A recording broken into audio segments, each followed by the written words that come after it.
First scene തന്നെ കാണിക്കുന്നത് ഒരു പേപ്പർ ഗ്ലാസും പിന്നെ അതുപോലെ തന്നെ വലിയ രീതിയിലുള്ള ഗ്ലാസും ഒരു സിനിമ സെറ്റിൽ കാണിക്കുന്നുണ്ട്. അത് ഇത് സിനിമ സെറ്റിലെ ഹൈറാർക്കി എടുത്ത് കാണിക്കാൻ വേണ്ടി ചെയ്തതാണോ എന്നുള്ളതാണ് ചോദ്യം. അത് തന്നെ പൊളിറ്റിക്കൽ കറക്റ്റ്നെസ് ഉള്ള രീതിയിലുള്ള ചോദ്യങ്ങൾ, അത് നടക്കാനായിട്ടുള്ള ത്രാണി എനിക്കില്ല. അതിൻ്റെ വ്യക്തതയുള്ള ആളോട് കൊടുക്കുകയാണ്. കമോൺ ഷാജി.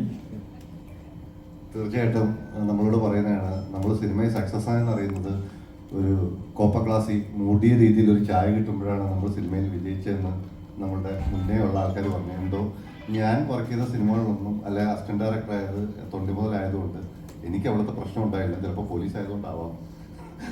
കോപ്പ ക്ലാസ്സിൽ ചായ കിട്ടുമെന്ന് പറയുന്നതാണ് സിനിമയിൽ ഒരു പ്രിവിലേജ് ആയിട്ടല്ലേ നമ്മൾ സിനിമയിൽ എന്തോ ആയി എന്നൊക്കെ ഒരു വിശ്വാസം ആൾക്കാർ പറഞ്ഞു കേട്ടിട്ടുള്ളൂ. അപ്പോൾ അതിനെ തന്നെയാണ് നമ്മൾ കണ്ടത്.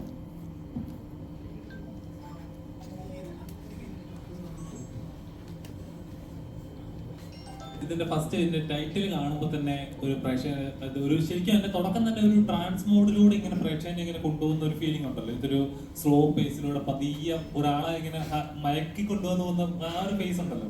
അപ്പോൾ പിന്നീടാണ് കഥാപാത്രം എങ്ങനെയാണ് അതൊരു ഡിഫറെന്റ് ട്രാവൽ ജേർണിയാണ്. അയാളുടെ കുഴപ്പമാണോ, അയാളുടെ അംബീഷന്റെ ഇതാണോ, എന്തിനാണ് ഇങ്ങനെ ഓടുന്നത്, എല്ലാവരും നെഗറ്റീവ് പറയുമ്പോഴും അതിനെതിരെ അതിന് മുമ്പിലേക്ക് ഇങ്ങനെ ഓടുക എന്ന് പറഞ്ഞാൽ ആ കഥാപാത്രത്തിന് ഒരു ആർക്കുണ്ട്. ഇത് കേട്ട സമയത്ത് എപ്പോഴെങ്കിലും തോന്നിയിട്ടുണ്ടോ ചെയ്ത കഥാപാത്രങ്ങളിൽ നിന്ന് ഈ ആർട്ട് എനിക്ക് ഇതുവരെ ചെയ്തിട്ടില്ല, ഇതെനിക്കിത് പയറ്റി നോക്കണം വിചാരിച്ചിരുന്ന കഥാപാത്രമാണ് അങ്ങനെ തോന്നിയിട്ടുണ്ടോ? തീർച്ചയായിട്ടും അതിൽ യാതൊരു സംശയമില്ല. കാരണം ഇതിനു മുമ്പ് ഷാഹിയുമായിട്ട് ഞാൻ ചെയ്തിട്ടുള്ള 2 പോലീസ് കഥാപാത്രങ്ങൾ 2 സിനിമകളും വ്യത്യസ്തമാണ്. അപ്പോൾ അതിൽ നിന്ന് എങ്ങനെ ഉന്മാദവും ശല്യവും മാറ്റി നിർത്താം, അല്ലെങ്കിൽ വേറൊരു രീതിയിൽ അവതരിപ്പിക്കുക എന്നിട്ടുള്ള ശ്രമത്തിൻ്റെ ഉത്തരമാണ് ഉന്മാദം എന്നുള്ളത്. സാധാരണ ഒരു പോലീസ് കഥയ്ക്ക് പറ്റിയ പേരാണ് ഉന്മാദം എന്നുള്ള സംശയം പലർക്കും ഉണ്ടാവാം. സാധാരണ നമ്മളൊരു ഓഫീസർ ഓൺ ഡ്യൂട്ടി അല്ലെങ്കിൽ നായാട്ടം എന്ന് പറയുമ്പോൾ കുറച്ചും കൂടെ ഒരു എൻഗേജിങ് ആയിട്ടുള്ള അല്ലെങ്കിൽ ഒരു ആക്ഷൻ ഓറിയൻറ്റഡ് ഫീൽ വരുന്ന ഒരു പേരാണ്. പക്ഷെ ഉന്മാദം ആ കാര്യത്തിൽ കുറച്ച് വേറിട്ട് നിൽക്കുന്ന ഒരു ടൈറ്റിലുമാണ്, സിനിമയുമാണ്. അതിലെ കഥാപാത്രങ്ങൾ അങ്ങനെ തന്നെയാണ്, അല്ലെങ്കിൽ ഷെല്ലിയുടെ കഥാപാത്രം അങ്ങനെ തന്നെയാണ്. ഷാഹിയുടെ തന്നെ യഥാർത്ഥ ജീവിതത്തിലുള്ള കുറേ ഇൻസിഡൻസ്, പുള്ളിക്ക് അനുഭവമുള്ള പരിചയമുള്ള ആൾക്കാർ, പരിചയമുള്ള പരിസരങ്ങൾ, ഇതെല്ലാം നമ്മൾ കുറച്ചുകൂടെ സിനിമാറ്റിക് ആയിട്ടുള്ള രീതിയിൽ അവതരിപ്പിക്കാൻ ശ്രമിച്ചിട്ടുണ്ട്. ഇപ്പോൾ ഒരു ചെറിയൊരു സൂപ്പർ നാച്ചുറൽ എലമെൻ്റ് അതിൽ വന്നിട്ടുണ്ട്.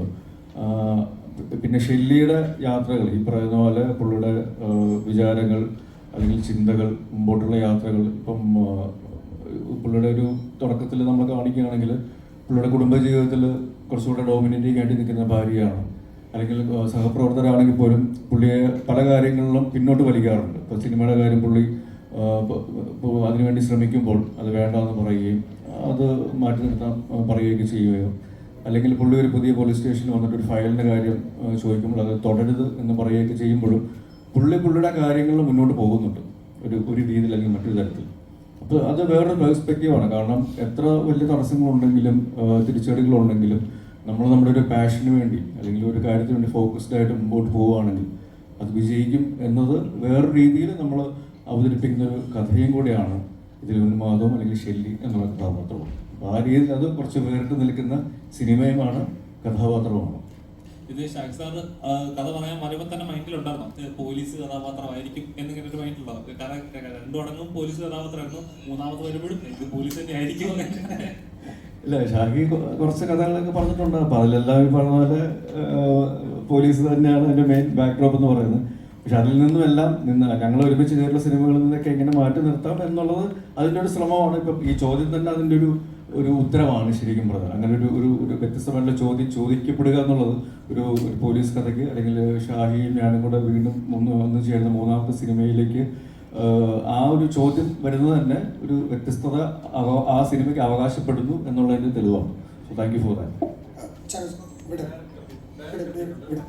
ഈ ശരിക്കും സെക്കൻഡ് ഹാഫിലേക്ക് വരുമ്പോഴേ ഈ നമ്മുടെ തോട്ടിലേക്ക് കാര്യങ്ങൾ മാറുന്നുണ്ട്, ഒരു ഗ്രാജുവൽ ഗ്രോത്ത് ശരിക്കും സിനിമയ്ക്ക് സംഭവിക്കുന്നുണ്ടല്ലോ. ടുവേർഡ്സ് എൻഡ് ആകുമ്പോഴത്തേക്കും ക്ലൈമാക്സിലേക്ക് വരുമ്പോൾ ആളുകൾ ചിന്തിക്കുക എന്നുള്ള രീതിയിലേക്കാണ് സിനിമ എൻഡ് ആവുന്നതും അതാണ് കമ്മ്യൂണിക്കേറ്റ് ചെയ്യുന്നത്. ഇപ്പോൾ ഇത്തരം ഒരു കൺഫ്യൂഷൻസ് ഉണ്ടാവുമെന്ന് തോട്ട് ഉണ്ടായിരുന്നു ശരിക്കും സിനിമ ചെയ്യുമ്പോൾ? ഉണ്ടായിരുന്നു, തീർച്ചയായിട്ടും ഉണ്ടായിരുന്നു. പക്ഷെ അതെങ്ങനെ നമുക്ക് മാനേജ് ചെയ്യാൻ പറ്റും, ഓവർകം ചെയ്യാൻ പറ്റും എന്നുള്ളത് നിരന്തരം നമ്മളൊരു പ്രോസസ്സ് നടക്കുന്നുണ്ട്. അത് ഷൂട്ടിങ്ങിൻ്റെ സമയത്തും അല്ലാത്തപ്പോൾ പോസ്റ്റ് ഷൂട്ടിംഗ് കഴിഞ്ഞിട്ടും അല്ലെങ്കിൽ പോസ്റ്റ് പ്രൊഡക്ഷൻ വർക്ക് നടക്കുമ്പോൾ ഈവൻ ഡബിങ്ങും ഷൂട്ട് പാക്കപ്പും റാപ്പും ഡബിങ്ങും കഴിഞ്ഞിട്ട് പോലും നമ്മളത് വേറൊരു രീതിയിൽ തന്നെ വേറൊരു ഒരു ഒരു കുറച്ചും കൂടെ ക്ലിയർ ആയിട്ടുള്ള എൻഡിങ്ങിന് വേണ്ടിയിട്ടുള്ള റീഷൂട്ടും കാര്യങ്ങളൊക്കെ ചെയ്തിട്ടുണ്ടായിരുന്നു. റീഷൂട്ടല്ല, ശരിക്കും എക്സ്റ്റെൻഡ് ഷൂട്ട് നമ്മൾ ചെയ്തിട്ടുണ്ടായിരുന്നു. അപ്പോൾ അതിൻ്റെ റിസൾട്ട് കിട്ടിയിട്ടുണ്ടെന്ന് തന്നെയാണ് എനിക്ക് തോന്നിയിട്ടുള്ളത്. കാരണം ഒരു സാധാരണ പ്രേക്ഷക എനിക്ക് അയച്ചൊരു മെസ്സേജ് അത് റിവീൽ ചെയ്യുന്നുണ്ടെന്നുള്ളതാണ് സത്യം. അതിൽ പക്ഷെ പറഞ്ഞാൽ സ്പോയിലറായിപ്പോ, കാരണം അതെന്താണോ നമ്മൾ ഉദ്ദേശിച്ചത് അത് തന്നെയാണ് ആ ഒരു സാധാരണ പ്രേക്ഷകയ്ക്ക് മനസ്സിലായത്. ആരെങ്കിൽ തന്നെയാണ് അത് പുള്ളിക്കാരിക്ക് കിട്ടിയത് എന്നുള്ളതാണ് ഈ സിനിമയുടെ ഒരു വിജയം എന്ന് പറയുന്നത്. അല്ലെങ്കിൽ ഏത് രീതിയിലാണ് നമ്മൾ കമ്മ്യൂണിക്കേറ്റ് ചെയ്യാൻ ശ്രമിച്ചത്, അതൊരു സാധാരണ ആൾക്കാർക്ക് പോലും സാധാരണ പ്രേക്ഷകർക്ക് പോലും മനസ്സിലാകുന്നുണ്ട് എന്നുള്ളതാണ് എൻ്റെ ഒരു തെളിവ്. ഒരു ഒരു ഒരു റിസ്ക് ടേക്കിംഗ് ആയിരുന്നു, പക്ഷേ റിസ്ക് എടുത്തില്ലെങ്കിൽ റിസൾട്ട് ഇല്ല എന്നുള്ളതാണ്, അല്ലെങ്കിൽ അതാണ് അതിൻ്റെ കാര്യം. ഷായ്ക്കുണ്ടായിരുന്നു ആ ഒരു ഇപ്പൊ ഇതിനു മുമ്പ് എഴുതിയിരിക്കുന്ന സിനിമകളെ കുറച്ചുകൂടെ ഒരു നോർമൽ എൻഡിങ് കൈൻഡ് ഓഫ് ഇതാണ്, ഇത് കുറച്ചുകൂടെ കൺഫ്യൂസ്ഡ് ആവില്ല എന്നുള്ള ഒരു തോട്ട്. അല്ല, ഈ സിനിമയെ ഈ പറയുന്ന നമുക്ക് സിനിമയെ കുറിച്ചൊന്നും പറയാൻ പറ്റാത്ത, അല്ല എന്ത് പറഞ്ഞാലും സ്പോയിലർ ആവുന്ന ഒരു സിറ്റുവേഷൻ ഉണ്ട്. പക്ഷെ ഇൻഡയറക്ട്ലി പറഞ്ഞിട്ടുണ്ട്, ഈ സിനിമയ്ക്ക് ഉന്മാദം എന്ന് ഇടുന്ന പേര് തന്നെ ക്ലിയർലി ഇതൊരു പോലീസ് പ്രൊസീജിയർ ഇൻവെസ്റ്റിഗേഷൻ കുറ്റാന്വേഷണ സിനിമ അല്ല എന്നുള്ള ഉദ്ദേശത്തോടെയാണ്. ഇത് ഇന്റർവ്യൂ ചോദിച്ചപ്പോൾ ഞാൻ പറഞ്ഞു, ഈ പേര് എവിടെ നിന്നാണ് എടുത്തതെന്ന് ചോദിച്ചാൽ ഉന്മാദം എന്ന് പറഞ്ഞ് NP സജേഷൻ വേറെ ആളും കൂടെ എഴുതിയൊരു പുസ്തകത്തിൽ നിന്നാണ് ഈ പേര് ഓപ്റ്റ് ചെയ്തത്. അതിൻ്റെ തന്നെ പ്രധാന കാരണം ലോകത്തെ ഏറ്റവും ഫേമസ് ആയിട്ടുള്ള ആർട്ടിസ്റ്റുകൾ, സാഹിത്യകാരന്മാർ, പോയിറ്റ്സ്, ഇങ്ങനെയുള്ള ഒരു ഭ്രാന്തുള്ളവരുടെ അവരുടെ ഭ്രാന്തിനെ കുറിച്ചായിരുന്നു ആ പുസ്തകം. സോഫാർ ഇത് എനിക്ക് തോന്നുന്നു, ചില റിവ്യൂസ് ഒക്കെ കാണുമ്പോൾ തോന്നുന്നുണ്ട് ഓക്കെ അത് അവരുടെ വർഷമാണ്, നമുക്ക് പറയാം. ഇത് ആക്ച്വലി ഒരു എഴുത്തുകാരൻ്റെ ഭ്രാന്ത് എന്ന് പറയുന്നൊരു അവസ്ഥയുണ്ട്. അതാണ് ഈ സിനിമ. ആക്ച്വലി ഇതൊരു പോലീസ് സ്റ്റേജിൽ വന്നപ്പോൾ ഒരു ഭയങ്കര ഹൈ എൻഡ് കുറ്റാന്വേഷണം, അല്ലെങ്കിൽ ചിലപ്പോൾ മേ ബി നമ്മുടെ ഹൊററിനൊക്കെ ഫീൽ ചെയ്തതല്ല, നമ്മളതൊരു കുറ്റാന്വേഷണ സിനിമയായിട്ടല്ല കണ്ടത്, കുറച്ച് സൈക്കോളജിക്കൽ പടമായിട്ടാണ് കണ്ടത്. പിന്നെ എന്താ പറയുക, ഇങ്ങനൊരു സിനിമ ഉണ്ടാകുന്ന തന്നെ എനിക്ക് തോന്നുന്നു ജോസഫ് ഇറങ്ങിയ ശേഷമാണ് ഇങ്ങനൊരു സിനിമ ഇരിക്കുന്നത്. എഴുത്തുകാരനും അയാൾ എഴുതുന്ന കഥയും രണ്ടാണ്, അതിനൊരു റിയാലിറ്റി ഇല്ല, ഭയങ്കര ഫിക്ഷണലൈസ്ഡ് ആണ് എന്ന് പറയേണ്ടത്. കാരണം ഞാൻ എന്ന് പറഞ്ഞ പോലീസുകാരൻ ജോസഫ് എന്ന് പറഞ്ഞ സിനിമ എഴുതി കഴിഞ്ഞപ്പോൾ ആൾക്കാർ വിചാരിച്ചത് റിയലാണ്, ആൾക്കാരെ കൊണ്ടുപോയി വണ്ടി ഇടിച്ച് തലച്ചോറ് തല്ലിപ്പൊട്ടിച്ച് ബ്രെയിൻ ഡെഡ് ആക്കി ഓർഗൻ എടുക്കാമെന്ന് ആൾക്കാർ തെറ്റിച്ചു. ഇതൊരു ചായക്കടയിൽ വെച്ച് ഞാൻ തന്നെ കേൾക്കുമ്പോഴാണ് രസം. വയനാട്ടിൽ ചായക്കടയിൽ ഇരിക്കാൻ നേരം ഈ സിനിമയെക്കുറിച്ച് പറയുമ്പോൾ എന്തോ ഒരു സംഭവം ഉണ്ടായപ്പോൾ രണ്ടുപേരും പറയാണ് അത് റിയലാണ്, കാരണം അതൊരു എഴുതിയത് പോലീസുകാരനല്ലേ, ഞാനാണ് അടുത്തിരിക്കുന്നത്, ഇത് ഫേക്കാണെന്ന് അറിയാവുന്ന ഞാനാണ്. അപ്പോൾ അങ്ങനെ ഒരു തോട്ട് വന്നപ്പം എഴുത്തുകാരനും കഥയും രണ്ടാണ് എന്നുള്ള ചിന്തയിൽ നിന്നാണ് ആക്ച്വലി ഉന്മാദം എന്ന് പറയുന്ന സിനിമ ഉണ്ടാകുന്നത്. ശരിക്കും ഈ സ്ക്രിപ്റ്റ്, സ്റ്റോറി, പോലീസ് എല്ലാം കൂടെ ഷായ്ക്കൊക്കെയായിട്ട് ഭയങ്കര ഡയറക്ട്ലി കണക്ട് ചെയ്യാവുന്ന കാര്യങ്ങളാണല്ലോ. ശരിക്കും ഫസ്റ്റ് ഹാഫിൽ കുറേയൊക്കെ റിയൽ ലൈഫ് സംഭവങ്ങളുണ്ടാവും. എല്ലാ സിനിമയിലും കുറച്ചൊക്കെ ഒരു എഴുത്തുകാരനുണ്ടാവും, എല്ലാം ആണെന്നല്ല അതിൻ്റെ അർത്ഥം. ഷായ് സാർ, പടത്തിന്റെ സെക്കൻഡ് ഹാഫ് കഴിയുമ്പോഴേക്കും സിനിമാക്കാരുടെ ഒരു ഇത് വേഷം പറയുന്നുണ്ട്. അതായത് നായകൻ പറയാൻ പറ്റുന്നത് സ്പോയിലർ ആയതുകൊണ്ട് പറയാൻ പറ്റില്ല, കുഴപ്പമില്ല പറഞ്ഞോളൂ. നാട്ടുകാർ കാണുന്നതിനേക്കാണ് സിനിമാക്കാരെ വീട്ടുകാരും കാണുന്നതെന്നുള്ളതായിരിക്കും ഉദ്ദേശം. അല്ല, അത് വളരെ ക്ലീൻ ആയിട്ടുള്ള ഡയലോഗാണ്. ശരിക്കും അത് ഇപ്പോൾ ഫേസ് ചെയ്യുന്ന ഒരു റിയാലിറ്റിയാണ്. സിനിമ എന്ന് സ്വപ്നം കണ്ട് ഇറങ്ങിത്തിരിക്കുന്ന ഒരുപാട് ഡ്രീം കണ്ട് ഇറങ്ങിത്തിരിക്കും, പക്ഷെ സക്സസ് ആവുന്നത് വളരെ കുറവാണ്.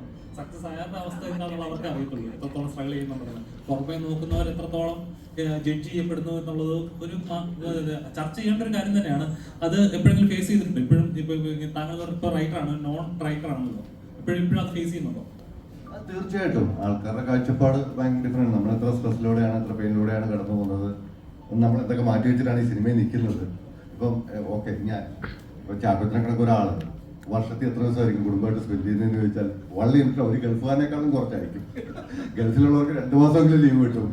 നമ്മൾ ഇത് എന്തായാലും ഡിഫറെൻ്റ് ആയിട്ട് ഫാമിലി ആയിട്ട് ഡിറ്റാച്ച്ഡ് ആയിട്ടാണ് ഈ ജോൾക്കും അങ്ങനെ ആയിരിക്കും. ഏറെക്കുറെ ഫാമിലി ആയിട്ട് ഭയങ്കര ഡിറ്റാച്ച്ഡ് ആയിട്ടാണ് നമ്മൾ ഈ പ്രൊഫഷണൽ ഡീൽ ചെയ്യേണ്ടി വരുന്നത്. നമ്മൾ പിന്നെ കിട്ടുന്ന ഫാമിലി വെച്ച് അഡ്ജസ്റ്റ് ചെയ്ത്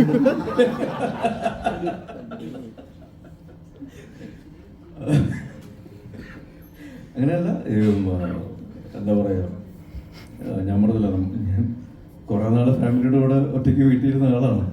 പിന്നെ ഫാമിലി തന്നെ ചോദിക്കാൻ തുടങ്ങി പണിക്ക് പോകുന്നില്ല. ഇത് ഈ ഒരു ഫേസ് എന്ന് പറയുന്ന ഒരു നിങ്ങൾ ചോദിച്ച ചോദ്യത്തിൻ്റെ ഒരു കാര്യം തന്നെയാണ്. പലരും സിനിമയിലേക്ക് വരുന്ന ഒരുപാട് ആഗ്രഹങ്ങളും മോഹങ്ങളും ഒക്കെ ആയിട്ടാണ്. അതിൽ വളരെ ചുരുക്കം ആൾക്കാർ മാത്രമാണ് വിജയിക്കുന്നത്. കുറേ സ്ട്രഗിൾ ചെയ്യുന്ന ആൾക്കാരുണ്ട്, ചിലർ സ്ട്രഗിൾ ചെയ്തിട്ട് പോലും വിജയിക്കാത്ത ആൾക്കാരുണ്ട്. പക്ഷെ എനിക്ക് തോന്നിയിട്ടുള്ളത്, ഇപ്പം എൻ്റെ ഒരു കുടുംബത്തിൻ്റെ കാര്യം തന്നെ നോക്കുകയാണെങ്കിൽ എൻ്റെ ഗ്രാൻഡ് ഫാദറിൻ്റെ അത്രയും ഒരു സക്സസ് എൻ്റെ ഫാദറിന് കിട്ടിയിട്ടില്ലായിരുന്നു. അല്ലെങ്കിൽ അപ്പൻ സിനിമയിൽ അപ്പൻ്റെ സിനിമയിൽ നിന്ന് ലഭിച്ച കുറച്ച് ദുരനുഭവങ്ങൾ എൻ്റെ ഫാമിലി, എൻ്റെ ചെറുപ്പകാലത്ത് ഞാൻ അനുഭവിച്ചിട്ടുണ്ടായിരുന്നു. അപ്പോൾ അതുകൊണ്ട് വീണ്ടും സിനിമയിലേക്ക് വരണമെന്ന് ആഗ്രഹിച്ച ആളല്ലേ, പക്ഷേ വീണ്ടും സിനിമയിലേക്ക് വരുന്നു. എനിക്ക് തോന്നുന്നു അപ്പൻ്റെ ഒരു ആഗ്രഹത്തിൻ്റെ പൂർത്തീകരണം ആയിരിക്കാം, അല്ലെങ്കിൽ അതിൻ്റെ ഒരു യാത്രയായിരിക്കാം ഞാനിപ്പോൾ എനിക്കിപ്പോൾ കിട്ടുന്ന ഒരു റെക്കഗ്നിഷനും ഒരു അംഗീകാരവും ഈ സ്നേഹവും എല്ലാം, സിനിമ അഭിനയിക്കാനുള്ള അവസരങ്ങൾ ഉൾപ്പെടെ.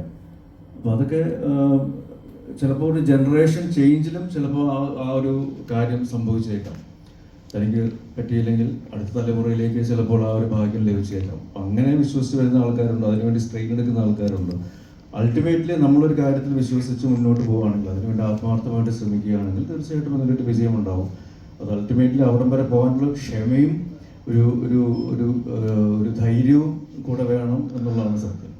അപ്പോൾ ആ രീതിയിൽ ഈ ഉന്മാദത്തിലെ ഷെല്ലിയുടെ ഒരു പെർസ്പെക്റ്റീവിൽ പോലും നോക്കുകയാണെങ്കിൽ, പലരും വലിക്കുമ്പോഴും അല്ലെങ്കിൽ പിന്നോട്ട് വലിക്കുമ്പോഴും ഷെല്ലി എന്ന വ്യക്തി ഒരു പോലീസ് ഉദ്യോഗസ്ഥനപ്പുറം സിനിമയിലേക്ക് വരണമെന്ന് ആഗ്രഹിച്ച് നടന്നിരുന്ന ഷെല്ലി എന്ന കഥാകൃത്ത്, അദ്ദേഹത്തിൻ്റെ ഒരു പരിണാമം, ഒരു യാത്ര ആണ് ശരിക്കും ഉന്മാദം. ഒരു ടോപ്പ് മിസ്റ്ററി ത്രില്ലർ അല്ലെങ്കിൽ സൂപ്പർ നാച്ചുറൽ എലമെൻറ്റ്സിനപ്പുറം കുറച്ചുകൂടി മാനുഷികമായിട്ടുള്ള നമുക്ക് റിലേറ്റ് ചെയ്യാൻ പറ്റുന്ന ഒരുപാട് ആൾക്കാരുടെ ജീവിതവുമായിട്ട് ബന്ധപ്പെട്ടിരിക്കുന്ന ഒരു കഥാപാത്രം, കഥാപരിസരവുമാണ് ഷെല്ലിയും ഉന്മാദവും.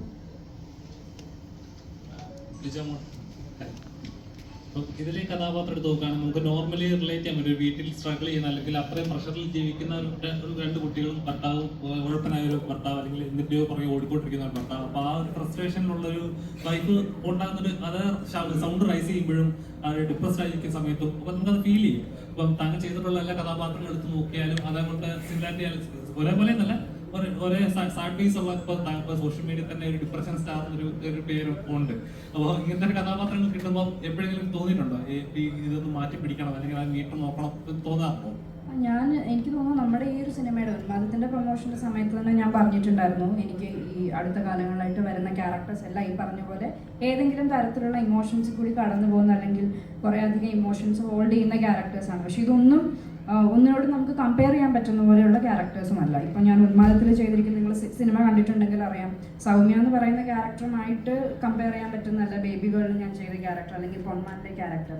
ഈ ക്യാരക്ടേഴ്സിനൊക്കെ ഈ പറയുന്ന ഇമോഷൻസ് അവരങ്ങനത്തെ ഇമോഷൻസിൽ കൂടെ കടന്നു പോകാനുള്ള കാരണങ്ങൾ ഡിഫറെൻ്റ് ആണ്, എല്ലാം ഉണ്ട്. പക്ഷേ എനിക്ക് തോന്നിയത്, എല്ലാവരും ചോദിക്കുമ്പോൾ എനിക്കും തോന്നിയ ഒരു കാര്യം, ഈ സിനിമകളിലൊക്കെയും ചിരി എന്ന് പറയുന്ന ഒരു ഫാക്ടർ അല്ലെങ്കിൽ ആ ഒരു എലമെന്റ് വളരെ കുറവാണ്. അപ്പം എനിക്ക് വരുന്ന ക്യാരക്ടേഴ്സ് അങ്ങനെയാണ്. പക്ഷെ ഞാൻ എല്ലാ ഇന്റർവ്യൂസിലും എപ്പോഴും പറയാറുണ്ട്, എനിക്കും ലൈറ്റർ ക്യാരക്ടേഴ്സ് അല്ലെങ്കിൽ ലൈറ്റർ സിനിമകളുടെ ഭാഗമാകാൻ ആഗ്രഹമുണ്ടെന്ന്.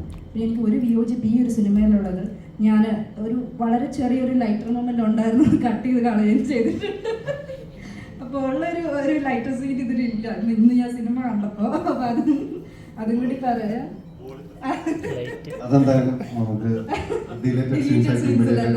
അപ്പൊ തീർച്ചയായിട്ടും ആഗ്രഹമുണ്ട്. എല്ലാ ആക്ടേഴ്സിനും ഉള്ള പോലെ തന്നെ എല്ലാ ജോണേഴ്സിനും ഉള്ള ക്യാരക്ടേഴ്സ് ചെയ്യാൻ തന്നെയാണ് ആഗ്രഹം. അപ്പൊ കാത്തിരിക്കുകയാണ്. ഞാൻ എല്ലാ ഇന്റർവ്യൂസിനും അത് പറയാറുണ്ട്. അതെ, സംഭവിക്കട്ടെ. ഡയറക്ടറാണ്. അപ്പൊ ആദ്യ ചിത്രം നമ്മൾ ഒരുപാട് സ്വപ്നങ്ങൾ കാണുമ്പോൾ ഫസ്റ്റ് നമ്മുടെ ഡയറക്ടഡ് ബൈ എന്നൊരു പേര് കാണുമ്പോൾ ഉണ്ടാകുന്ന ഒരു ഫീലിംഗ് ഉണ്ടല്ലോ. അപ്പോൾ അതിനുവേണ്ടി എഫേർട്ട് ഇടുന്ന ഒരു ചെറിയൊരു എഫേർട്ട് അല്ല, ആ ജേർണി ചെറിയൊരു ജേർണി അല്ല. ഇന്നിപ്പോൾ ആ ഒരു മൊമെന്റിൽ നിൽക്കുമ്പോൾ ഹൗ ഡു യു ഫീൽ? ആ പ്രഷറിന്റെ ഓരോ റെസ്പോൺസുകൾ നെഗറ്റീവും പോസിറ്റീവും എല്ലാം കേൾക്കുന്ന കൂടെ ഉള്ളവരുടെ എന്താ പറയുക ആ ഒരു സപ്പോർട്ടും അല്ല ഈ മൊമെന്റിൽ എന്താ ഫീൽ ചെയ്യുന്നത്? ഭയങ്കര സന്തോഷമാണ്. ആക്ച്വലി ഞാനൊരു സംവിധായകനാവണമെന്ന് ഒരിക്കലും വിചാരിച്ച ആളല്ല. പക്ഷെ എനിക്ക് എൻ്റെ കൂടെയുള്ള കൂട്ടുകാരും സുഹൃത്തുക്കളും എല്ലാവരും കൂടെ ചേർന്ന് ഭയങ്കരമായി സപ്പോർട്ട് ചെയ്ത് ഒരു സിനിമ ഒരു ഓൾമോസ്റ്റ് 1 year ആയിട്ട് എക്സിക്യൂഷൻ പ്രോസസ്സിലെത്തി. നമ്മൾ ഇന്നത്തെ സിനിമ കാണുന്നു, അത് കണ്ട് എല്ലാവരും എനിക്കൊരു പുതിയ അനുഭവം തന്നെയാണ്. എങ്ങനെയാണെന്ന് എനിക്ക് എക്സ്പ്രസ് ചെയ്യാൻ ഭയങ്കര ബുദ്ധിമുട്ടുണ്ട്. സിനിമ ഭയങ്കര മിക്സ്ഡ് ഫീലിംഗ് ആണ്, ഭയങ്കര ഇമോഷണലാണ്, ഭയങ്കര സന്തോഷമുണ്ട്. ഇതെങ്ങനെയാണെന്ന് പറഞ്ഞ് അറിയിക്കാന്നറിയില്ല. ശരിക്കും ആക്ച്വലി ആ ഒരു ആ സ്പേസിൽ ആ പൊസിഷനിൽ നിന്നാലാണ് നമുക്ക് അറിയാൻ പറ്റുള്ളൂ. ഭയങ്കര സന്തോഷമാണ്, ഭയങ്കര എക്സൈറ്റഡ് ആണ്. ഞാനൊരു 40ഓളം സിനിമകൾ എഡിറ്റ് ചെയ്തിട്ടില്ല ശരിക്കും. പക്ഷെ അങ്ങനെയല്ല, ഒരു സിനിമ നമ്മൾ ലീഡ് ചെയ്യുന്നു, നമ്മുടെ തിയേറ്ററിൽ അത് ആളുകൾ കാണുന്നു, ഓക്കെ, സിനിമ കഴിയുമ്പോൾ ആളുകൾ കൈയടിക്കുന്നു, നമ്മളുടെ പേര് അവിടെ എഴുതി കാണിക്കുന്നു. ആ പേര് എഴുതി കാണിക്കുമ്പോൾ എനിക്ക് ഒരിക്കലും ഒരു കാലത്തും എൻ്റെ ടൈറ്റിൽ എഡിറ്റഡ് ബൈ കിരൺദാസ് കാണുമ്പോൾ എനിക്ക് ഒരു കാലത്തും എക്സൈറ്റ്മെന്റ് ഉണ്ടായിട്ടുള്ള ആളല്ല ശരിക്കും. പക്ഷേ ഡയറക്ടഡ് ബൈ കിരൺദാസ് കാണുമ്പോൾ ഒബ്വിയസ്ലി ഇങ്ങനെ ഭയങ്കര എക്സൈറ്റഡ് ആയിരുന്നു. അത് കഴിഞ്ഞ് എനിക്ക് എന്താണ് തോന്നിയത് എനിക്കിതൊരു മനസ്സിലായിട്ടില്ല. ഞാൻ ഡീക്കോടി ശ്രമിക്കുന്നില്ല. ഈ നമ്മളൊരു കഥ പ്രസന്റ് ചെയ്യുമ്പോൾ അല്ലെങ്കിൽ ഇത് എഴുതുന്ന സമയത്ത് കുറച്ച് പേരെ തൃപ്തിപ്പെടുത്താൻ എളുപ്പമാണ്. കുറെ പേരെ തൃപ്തിപ്പെടുത്താൻ എന്ന് പറഞ്ഞാൽ അതൊരു ചെറിയ പ്രോസസ് അല്ലേ. എന്ത് വിചാരിക്കും ആളുകൾ, ഇങ്ങനെ ഡൈജസ്റ്റ് ചെയ്യുമോ, ഇങ്ങനെ ആയിരിക്കും തിങ്ക് ചെയ്യുന്ന, അവർക്ക് അത് ഡൈജസ്റ്റബിൾ ആവുമോ, ഇതിങ്ങനെ ഒരു പോസിബിലിറ്റി എത്രത്തോളം ലോജിക്കൽ ഉണ്ട്, റിയലിസ്റ്റിക് ആണോ, ഒരു വലിയൊരു ക്വസ്റ്റ്യൻസ് തന്നെയാണത്. അപ്പം എത്രത്തോളം ടഫാണ് ഓരോ കഥ ചെയ്യുമ്പോഴും, അല്ലെങ്കിൽ ഇത് ഓഡിയൻസിന് എത്രത്തോളം കൺവേ ആവും എന്നുള്ള ആ പ്രോസസ്സ് ഉണ്ടല്ലോ, അതെത്രത്തോളം പറയുന്നത്? ഇല്ല, എനിക്ക് തോന്നുന്നു ഞാൻ ഇനി എന്ത് നെഗറ്റീവോ പോസിറ്റീവോ റിവ്യൂസ് വന്നാലും ശരി, ഞാൻ എഴുതിയതിൽ ഏറ്റവും ഇൻട്രസ്റ്റിംഗ് ആയ സ്ക്രിപ്റ്റ് ഇതാണെന്നാണ് ഞാൻ വിശ്വസിക്കുന്നത്. ബാക്കിയെല്ലാം നമുക്കറിയാം, കൃത്യം പോയിന്റ് അവർക്ക് ഇമോഷൻ വരും, അവിടെ വരും, ഇവിടെ വരും. നമുക്ക് ആൾക്കാർ ഇങ്ങനെ ഇമോഷണലി പടം കഴിയുമ്പോൾ അവർ ഇച്ചിരി ബുക്കായി പോകും. ഇങ്ങനൊരു മീറ്റർ കൃത്യമായി ഉണ്ടായിരുന്നു. എൻ്റെ 5 സിനിമകളിൽ നിന്ന് ഭയങ്കര ഡിഫറൻ്റ് ആണ് ഇതെന്ന് പറയാൻ കാരണം ഈ സ്ക്രിപ്റ്റാണ് ഏറ്റവും എക്സ്പെരിമെൻ്റൽ ആയിട്ടുള്ളത്. ഇപ്പം നേരത്തെ ലിജോയ്ക്ക് എത്തിച്ചു, ഇതിൻ്റെ ഏറ്റവും കോംപ്ലിക്കേറ്റഡ് ക്യാരക്ടർ ലിജോയുടെയാണ്. ഷെല്ലി ആരാണെന്ന് സിനിമ തുടങ്ങുമ്പോൾ തൊട്ട് അറിയാവുന്ന ഒരേ ഒരു വ്യക്തി ലിജോയാണ്. ഷെല്ലിയെ നിങ്ങൾ കാണുന്ന അവസാനം കാണുന്ന ഷെല്ലി ആദ്യം അറിയാവുന്ന ലിജോ അല്ലെ സൗമ്യ എന്ന് പറഞ്ഞ ഭാര്യയ്ക്ക് മാത്രമാണ് ഇയാളുടെ പ്രശ്നം എന്താണെന്ന് അറിയാവുന്നത്. എന്നാൽ സിനിമയിൽ ഇത് വെളിയിൽ വരാനും പറ്റില്ല. ഇയാൾ കയ്യിൽ നിന്ന് പോകുന്ന സമയങ്ങളിൽ ഇയാൾ നൈസായിട്ട് എന്തെങ്കിലും ഡയലോഗ് പറഞ്ഞൊക്കെ സപ്പോർട്ട് ചെയ്ത് പോകണം എന്നൊരു ഭയങ്കര കോംപ്ലിക്കേറ്റഡ് ഒരു ക്യാരക്ടറായിരുന്നു ലിജോയുടേത്. നമ്മൾ ഇത് കുറച്ച് എക്സ്പീരിയൻസ് ആണ്. ഇതിൻ്റെ അകത്ത് ഒത്തിരി രീതി നിങ്ങൾക്ക് അല്ല നമ്മൾ ട്രൈ ചെയ്തിട്ടുണ്ട്.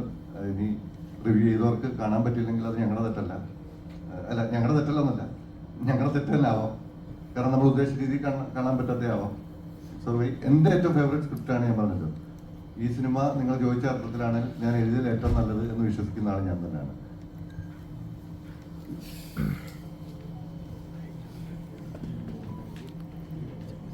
ഒരാൾ മാത്രമേ ചോദിക്കൂ.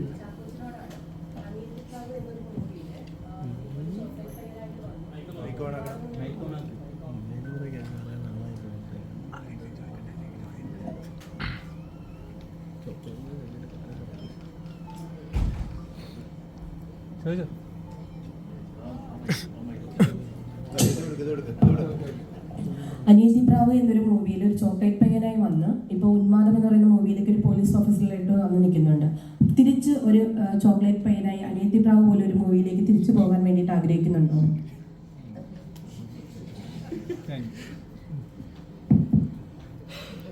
ഉണ്ടെങ്കിൽ ഇതില് എന്താ പറയുക, കാലത്തിനനുസരിച്ചുള്ള മാറ്റങ്ങൾ ഉൾക്കൊണ്ട് ഉള്ള യാത്ര നടത്തിയത് കൊണ്ടാണ് ഇവിടെ ഈ ഒരു അവസരത്തിൽ ഇങ്ങനെ വേദിയിൽ നിങ്ങളോട് എല്ലാവരോടും സംവേദിക്കാൻ പറ്റുന്നത് എന്ന് ഞാൻ വിശ്വസിക്കുന്നു.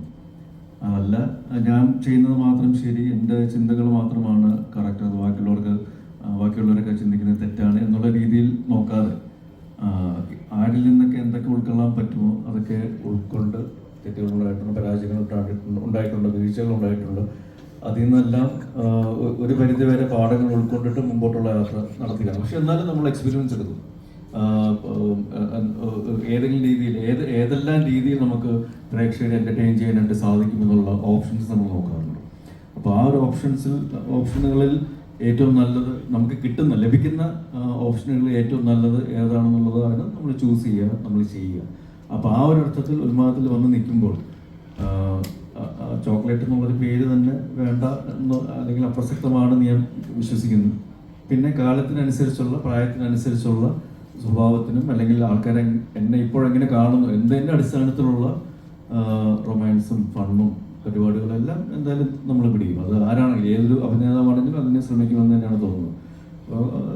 ഈ പറയുന്ന പോലെ സോക്കോൾ ഇത്ര ഇൻറ്റൻസ് അല്ലാത്ത, ചിലപ്പോൾ കുറച്ചുകൂടെ കാഷ്വലായിട്ട് കണ്ട് ജസ്റ്റ് ഒരു സിനിമ കണ്ടു പോവുക, ഒരു സിനിമ കണ്ട് ആസ്വദിച്ച് പോവുക എന്നുള്ള രീതിയിലുള്ള സിനിമകളും കഥാപാത്രങ്ങളും ഇനിയും ഉണ്ടാവും. അതിൽ അങ്ങനെ സംശയം തോന്നുന്ന കാര്യമില്ല. പക്ഷെ പഴയ അനിയത്തിപ്പുറവ്, പഴയ ചോക്ലേറ്റ്, പഴയ ചാക്കോച്ചൻ അത് എന്തായാലും വേണ്ട എന്നാണ് എനിക്ക് തോന്നുന്നത്.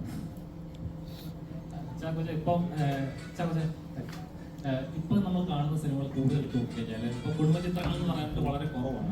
എല്ലാ പ്രേക്ഷകരും ഒരേപോലെ ഡൈജസ്റ്റ് ആവുന്ന സിനിമകൾ വളരെ കുറവാണ്. എന്നാലും കൂടുതൽ എക്സൈറ്റ് ചെയ്യുന്ന, കൂടുതൽ ത്രില്ല് ചെയ്യിപ്പിക്കുന്ന അല്ലെങ്കിൽ എക്സ്പെരിമെന്റൽ സിനിമകൾ കൂടുതൽ ഇറങ്ങുന്നുണ്ട്. ഏറ്റവും നല്ല കാര്യമാണ്, മലയാളത്തിലാണ് ഏറ്റവും കൂടുതൽ അങ്ങനത്തെ സിനിമകൾ ഇറങ്ങുന്നത്.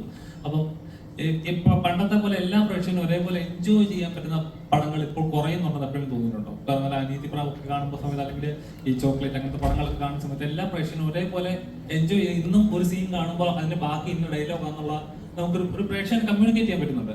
ആ ഒരു ഇത് ഇപ്പോൾ കുറഞ്ഞു വരുന്നതായിട്ട് എപ്പോഴും തോന്നുന്നുണ്ടോ? എനിക്ക് തോന്നിയിട്ടുള്ളത് ഇപ്പോൾ ഒരു പോസ്റ്റ് 2020s അല്ലെങ്കിൽ 5ാം പാതിരയ്ക്ക് ശേഷമുള്ള സിനിമകളൊക്കെ നോക്കുകയാണെങ്കിൽ അതിൽ ഞാൻ അറ്റംപ്റ്റ് ചെയ്തിട്ടുള്ള സിനിമകൾ പ്രത്യേകിച്ചും കഥാപാത്രങ്ങളും അത് സ്വീകരിക്കപ്പെട്ടതുകൊണ്ടാണ്. അത് ഏതൊക്കെ രീതിയിലാണ് നമ്മൾ വിചാരിച്ചത് അതിനേക്കാളും ചിലപ്പോൾ നല്ല രീതിയിൽ സ്വീകരിക്കപ്പെട്ടതുകൊണ്ടായിരിക്കാം നിങ്ങൾ ഇപ്പോൾ ഈ ചോദ്യം ചോദിക്കുന്നത്. ആ മാറ്റം സംഭവിച്ചുകൊണ്ടാണ്. ആ മാറ്റം സംഭവിച്ചിട്ടില്ലായിരുന്നെങ്കിൽ ചോദിക്കാൻ പോകുന്നത് തന്നെയാണ്, ഈ പഴയ ചോക്ലേറ്റുമായിട്ട് ഇരുന്നാൽ മതിയോ എന്നായിരിക്കും നിങ്ങൾ ചോദിക്കുക. അപ്പൊ അത് ആ ചോദ്യം മാറ്റി ചോദിപ്പിക്കാൻ എനിക്ക് സാധിച്ചിട്ടുണ്ടെങ്കിൽ ഒരു പരിധിവരെ 1% ഞാൻ എൻ്റെ ആ യാത്രയിൽ ഞാൻ എന്താണോ പ്രതീക്ഷിച്ചിരുന്നത്, ആഗ്രഹിച്ചിരുന്നത്, അതിൻ്റെ ഒരു റിസൾട്ടാണ് നിങ്ങളുടെ ചോദ്യം. അതിൻ്റെ ഒരു പേഴ്സണൽ അല്ലെങ്കിൽ വ്യക്തിപരമായിട്ടുള്ള ചെറിയൊരു വിജയമായിട്ടൊരു സന്തോഷമായിട്ട് കരുതുന്നു. Thank you for that again. ഇവിടെ ആളുകൾ സോഷ്യൽ മീഡിയയിൽ പറഞ്ഞ സംഭവം സ്പൈഡർമാനായിട്ട് എപ്പോഴാണെങ്കിലും ചാക്കോച്ചൻ ക്ലാഷ് 2004-ലും 2014-ലും ഇപ്പോൾ 2026-ലും. അപ്പോ അതെന്താ കോയിൻസിഡൻസ് ആണ് ശരിക്കും? അവര് മനഃപൂർവ്വം ഇറങ്ങുന്നത് അങ്ങനെയല്ല, അത് യാദൃശ്ചികമായിട്ട് സംഭവിക്കുന്നതാണ്. അല്ലാതെ അതിൽ പറയുന്ന പോലെ സ്പൈഡർമാൻ അങ്ങനെ ഒരു ഉദ്ദേശം ഉണ്ടെന്ന് എനിക്ക് അങ്ങനെ യാതൊരു ഉദ്ദേശം ഉണ്ടെന്ന് എനിക്ക് തോന്നിയിട്ടില്ല. Just happening coincidentally. ബോഗൻവില്ലയ്ക്ക് ശേഷം വീണ്ടും അമൽനീര പടത്തിന് വേണ്ടി എല്ലാവരും കാത്തിരിക്കുകയാണ്. ബാച്ചിലർ പാർട്ടി 2 അതിനെ കുറിച്ച് നിലയിൽ എന്താ പറയാ പറ്റുന്നത്? പുള്ളി പോലും ഒന്നും പറയുന്നില്ല, അപ്പൊ ഞാനെന്ത് പറയാനാണ്? അദ്ദേഹം പറയട്ടെ അറിയില്ല ഒഫീഷ്യലി. എന്നതൊക്കെ പ്രതീക്ഷിക്കാൻ റിലീസ് അറിയില്ല എനിക്കറിയില്ല. അത് പടം തുടങ്ങുമ്പോൾ ഒരുപാട് നോർമൽ രീതിക്ക് തുടങ്ങിയിട്ട് സെക്കൻഡ് ഹാഫ് ഒക്കെ ആകുമ്പോൾ ഒരുപാട് മാനസിക തലങ്ങളിലൂടെ കടന്നു പോകുന്നുണ്ട്. അപ്പൊ ആ ഒരു ക്യാരക്ടർ എന്ന് പറയുന്നത് ഒരു സൈക്കോളജിക്കൽ ലെവലിൽ വരെ ഒരുപാട് റെഫറൻസ് വേണ്ട ഒരു ക്യാരക്ടറായിട്ട് നല്ല രീതിക്ക് അവതരിപ്പിച്ചിട്ടുണ്ട്. അപ്പൊ ആ ഒരു ക്യാരക്ടറിലോട്ട് ഈ ശരി എന്നുള്ള ക്യാരക്ടറിലോട്ട് മാറുമ്പോൾ അതിന് വേണ്ട എന്തെങ്കിലും മുന്നൊരുക്കങ്ങൾ ഇപ്പോൾ ഒരു ഇതുപോലുള്ള റെഫറൻസോ കാര്യങ്ങളൊക്കെ നോക്കി ചെയ്തിരുന്നോ? എങ്ങനെയായിരുന്നു? ചില റെഫറൻസുകൾ ഉണ്ടായിരുന്നു, അത് ഷാഹി അതിൻ്റെ അടുത്ത് പറഞ്ഞിട്ടുണ്ട്. അതേപോലെ തന്നെ എനിക്ക് അറിയാവുന്ന പേഴ്സണലായിട്ടുള്ള കുറച്ച് ആൾക്കാരിൽ നിന്നുള്ള ഫീഡ്ബാക്സും എടുത്തിട്ടുണ്ട്. അതാരാണെന്ന് പറയാൻ പറ്റില്ല, കാരണം അവരുടെ സ്വഭാവമാണ്, അവരെനിക്ക് ശരിക്കും അറിയാവുന്നതുകൊണ്ട്. പക്ഷെ പിന്നെ അത് നമ്മുടേതായിട്ടുള്ള രീതിയിൽ അത് കുറച്ചും കൂടെ എങ്ങനെയൊക്കെ ഓർഗാനിക്കായിട്ട് അല്ലെങ്കിൽ നാച്ചുറലായിട്ട് പെർഫോം ചെയ്യാൻ എനിക്ക് സാധിക്കും എന്നുള്ളത് ഞാനൊരു പ്രോസസ്സിൽ വിശ്വസിക്കാറുണ്ട്. ആ ഒരു കഥാപാത്രത്തിൻ്റെയും ആ കഥാപാത്രമായിട്ട് വരുമ്പോൾ, ആ സെറ്റിലേക്ക് വരുമ്പോൾ നമ്മുടെ കൂടെയുള്ളവരും പ്രൊഡ്യൂസറില്ല, ഡയറക്ടറും സ്ക്രിപ്റ്റ് റൈറ്ററും ഇവരുടെ എല്ലാവരുടെ ഇൻപുട്ടും കാര്യങ്ങളും പ്രൊഡ്യൂസറിന് അടുത്തിരിക്കുന്നതുകൊണ്ട് അറിയാതെ വന്നു പോയതാണ്. അപ്പോൾ ആ ഒരു പ്രോസസ്സ് ഭയങ്കരമായിട്ട് ഹെൽപ്പ് ഔട്ട് ചെയ്യാറുണ്ട്. പിന്നെ ഓഫ്കോഴ്സ് നമ്മൾ എടുക്കുന്ന റെഫറൻസുകളും നമ്മളൊന്ന് ക്രോസ് ചെക്ക് ചെയ്യാറുമുണ്ട്, ചെയ്യുന്നതും പറയുന്നതും ഒക്കെ ശരിയാണോ എന്നുള്ളത്. അപ്പം അതിൻ്റെയൊക്കെ ഒരു എൻഡ് പ്രോഡക്റ്റ്, എൻഡ് റിസൾട്ടാണ് അതിൽ ഷെല്ലിയും അല്ലെങ്കിൽ സെക്കൻഡ് ഹാഫിൽ പ്രത്യേകിച്ച് നമ്മൾ കാണുന്ന ഷെല്ലിയുടെ മനോവ്യാപാരങ്ങളും. ഡയറക്ടറാണ് ഇപ്പോൾ പടം അവസാനിക്കുമ്പോൾ ഒരു സെക്കൻഡ് പാർട്ടിലോട്ടുള്ള ഒരു ത്രെഡ് കിടക്കുന്നുണ്ട്, നമുക്ക് പ്രതീക്ഷിക്കാമോ? ഇല്ല, അങ്ങനെ ത്രെഡില്ല. നമ്മൾ കാണുന്ന ഒരുവിധം കണ്ടിറങ്ങി എല്ലാവർക്കും ആ ഒരു ഡൗട്ട് ഉണ്ടായിരുന്നു. ഒരു വീണ്ടും ഒരു പെട്ടി കാണിക്കുന്നു, അതിലോട്ടൊരു ഫോക്കസ് പോകുന്നു. പെട്ടിക്കകത്ത് എന്താണ് ആ സമയത്ത് ഇരിക്കുന്നതെന്ന് നിങ്ങളൊന്ന് ചിന്തിച്ചു നോക്കിയാൽ നല്ലതായിരിക്കും. അപ്പൊ സെക്കൻഡ് പാർട്ട് ഇല്ല.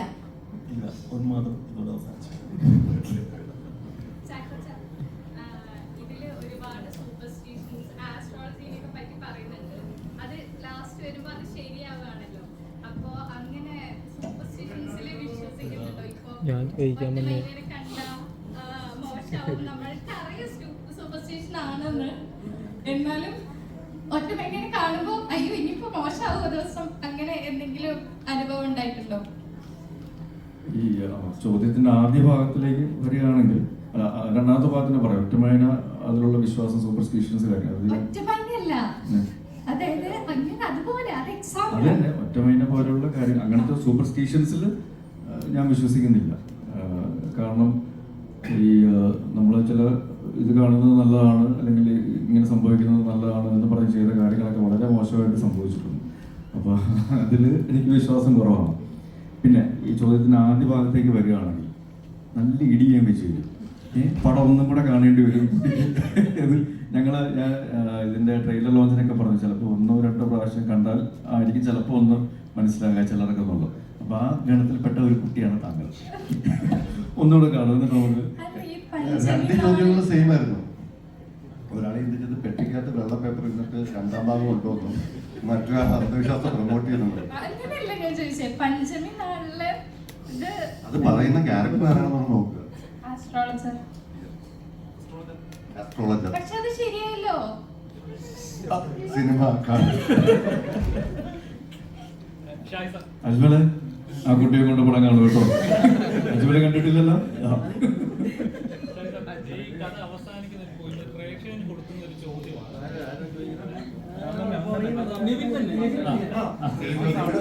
ഇങ്ങോട്ട് പ്രേക്ഷകന് കൊടുക്കുന്ന ഒരു ചോദ്യമാണ്. അതായത് രണ്ട് രീതിയിൽ ചിന്തിക്കാൻ പറ്റും. ഷെല്ലിയുടെ പെർസ്പെക്റ്റീവിൽ ചിന്തിക്കാൻ ഇല്ലാന്ന് വെച്ച് കഴിഞ്ഞാൽ ഇതെല്ലാം ഷെല്ലി എന്നാണെന്നുള്ളതും ചിന്തിക്കാൻ പറ്റും. അപ്പം ശരിക്കും അത് പ്രേക്ഷകന് ഒരു എന്താ പറയുക, ഓഡിയൻസിനെ കൺഫ്യൂസ് ചെയ്യിക്കാലോ. ഓഡിയൻസ് സിനിമ കഴിഞ്ഞ് ഇറങ്ങിയാലും ശരിക്കും എന്താണ് അവിടെ സംഭവിച്ചത്, അങ്ങനെ തന്നെ ആയിരിക്കും എന്ന് ഒരു ചോദ്യം. ആ സിനിമ ഉള്ളിൽ തന്നെ കൊണ്ടു നടക്കാന്ന് പറഞ്ഞ ചെറിയൊരു പ്രോസസ് അല്ലല്ലോ. ശരിക്കും അതാണ് തോട്ടുണ്ടായിരുന്നു. ഞങ്ങൾ അത് തന്നെയാണ് ആഗ്രഹിച്ചത്. അതുകൊണ്ടാണ് ഇപ്പൊ ഇങ്ങനെ പറഞ്ഞത്. ഞങ്ങൾക്ക് ഭയങ്കര ക്ലീൻ ആയിട്ട് ഇത് അങ്ങനെ അല്ലാന്ന് പറയാം, അങ്ങനെ ആണെന്നും പറയാം, വളരെ എളുപ്പമായിരുന്നു. പക്ഷെ ഇത് കാണുന്ന പ്രേക്ഷകൻ തിരിച്ച് ബാക്കിലോട്ട് പോയി ഒന്ന് ചിന്തിച്ചാൽ ഞങ്ങൾ പറയാനുള്ള ഉദ്ദേശം എല്ലാം കിട്ടും എന്ന് വിശ്വസിക്കുന്നുണ്ടോ? അതാണ് റീവാച്ച് കുറച്ച് ആവശ്യമുണ്ട്. ഇതിൽ എടുത്തു പറയേണ്ട വേറെ കാര്യം, ഞാൻ ഈ സിനിമ ആദ്യമായിട്ട് തിയേറ്ററിൽ വന്നിട്ടാണ് ഫുൾ ഓണായിട്ട് കാണുന്നത്. ഒരു കറക്റ്റായിട്ട് ഒരു ഫൈനൽ പ്രോഡക്റ്റ് ഞാൻ കാണുന്നത്. അപ്പം അതുകൊണ്ട് തന്നെ എന്നിലെ ഒരു ആക്ടറിനെ അല്ലെങ്കിൽ ആ കഥാപാത്രം അവതരിപ്പിച്ച ഷെല്ലി അതിനെ മാറ്റി നിർത്തിക്കൊണ്ട് ഒരു സാധാരണ പ്രേക്ഷകൻ എന്നുള്ള രീതിയിൽ ഈ പടം കാണാനായിട്ട് സാധിച്ചു എന്നുള്ളൊരു വലിയൊരു കാര്യമായിട്ട് ഞാൻ കാണുന്നുണ്ട്. അത് എന്നിലെ പ്രേക്ഷകന് 100% തൃപ്തിപ്പെടുത്തിയ ഒരു സിനിമ എന്നുള്ളത് എനിക്ക് വ്യക്തിപരമായിട്ട് ഉറപ്പിച്ച് പറയാനുള്ള കാര്യമാണ്. അപ്പം അങ്ങനെ ഒരു സിനിമ കാണുന്നതിന് ഹോൾ ടീമിനോട് എൻ്റെ ചാക്കോച്ചൻ എന്ന് പറയുന്ന വ്യക്തിയുടെ പേരിൽ ഒരു നന്ദി അറിയിക്കുകയാണ്. Thank you to Unmadan team from Chackochan. Thank you. ഇത് ആക്ച്വലി ഒരു ക്യാരക്ടർ സ്റ്റഡിയാണ്, അല്ലാതെ ഇതൊരു കുറ്റാന്വേഷണ സിനിമയല്ല. ക്യാരക്ടറാണ്, റൈറ്ററുടെ ട്രാൻസ്ഫോർമേഷൻ തോട്ട് പ്രോസസ്സുകളും ഒക്കെയാണ് ഈ സിനിമയിൽ നമ്മൾ ആരംഭിച്ചിരിക്കുന്നത്. അല്ലാതെ ഒരു കുറ്റാന്വേഷണ സിനിമയാണെങ്കിൽ 2 ഓഫീസറുകൾക്ക് ഒരു ഇൻവെസ്റ്റിഗേഷൻ, അല്ലെങ്കിൽ ജോസഫ് ആണെങ്കിൽ ഒരു ഇൻവെസ്റ്റിഗേഷൻ, വളരെ സിമ്പിളാണ്. നമ്മൾ ആ ഏരിയ വിട്ടത് തന്നെ ഇതൊരു ക്യാരക്ടർ, അയാളുടെ തോട്ട് പ്രോസസ്സുകൾ അങ്ങനെയൊക്കെയാണ്. ഷെല്ലി എന്താ പറയാ, ഷെല്ലി എന്താ ഇൻഫ്ലുവൻസ് ചെയ്തിട്ടുണ്ടോ ഷെല്ലി എന്ന കഥാപാത്രം? അതായത് ഇപ്പം എനിക്ക് തോന്നുന്നു ഷെല്ലിയാണ് എന്നെ ഇൻഫ്ലുവൻസ് ചെയ്തെന്ന് തോന്നുന്നുണ്ട്. തോന്നിപ്പോയി പോലീസിൽ നിന്ന് ഇതേപോലെ ഒരു ആ പ്രോസസ് ഉണ്ടോ? ജേണി ചെറിയൊരു ജേണി ഇല്ലല്ലോ. ഇവർ പറയുന്ന കേട്ടോ ഞാൻ എന്റെ ബയോപിക് എടുത്താണ്. ഇസക്കുട്ടി, പൃഥ്വിരാജ്, ചാക്കോച്ചൻ, ഇനി ആരാ? എന്താ എക്സ്പീരിയൻസ് എന്താ സിനിമ? നല്ലായിരുന്നു. എനിക്ക് ഇവരുടെ കൂടെ അഭിനയിച്ചിട്ട് ഒരു നല്ല എക്സ്പീരിയൻസ് ആണ് കിട്ടിയത്. എല്ലാരും പടം പോയി കാണാത്തവരും ഇവിടെ കുറച്ച് പേരുണ്ട്. ഇപ്പൊ രാജുവേട്ടൻ കഴിഞ്ഞ് ചാക്കോച്ചൻ കഴിഞ്ഞ് ഇനി ആരാ? എനിക്ക് ഒന്ന് കാണണമെന്നുണ്ട്. ആരെ? അല്ല,